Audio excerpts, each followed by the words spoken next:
I'm Jay. This is my head of life mate, Silent Bob. A quiet character in his movies, yes, but director Kevin Smith is not holding back on being kicked off a Southwest flight because of his size.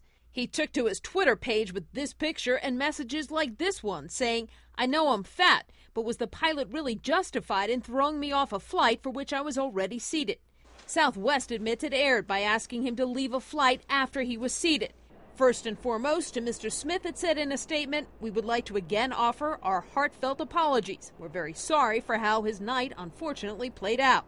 But Southwest points to its customers of size guidelines, saying passengers need to be able to lower both armrests to fit in one seat.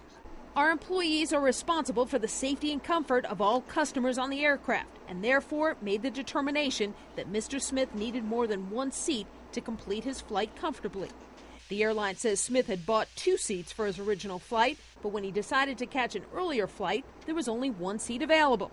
Smith says in a podcast on his Twitter page, when he bought the 2 seats, it wasn't because he needed them. If I have to, I could fly 1 seat in Southwest. I just opt not to because it's way more comfortable, and I got enough money to do it.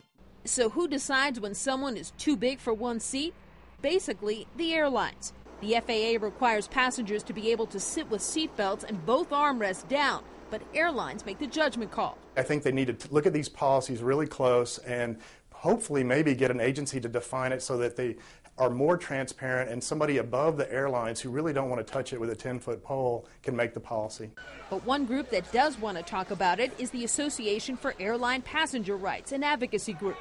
With more than 1/3 of Americans considered obese, Brandon Macsata advocates adding bigger seats in one row of the plane. This happens to people every single day, and we don't think it should be the size of the person's rear end that's the issue.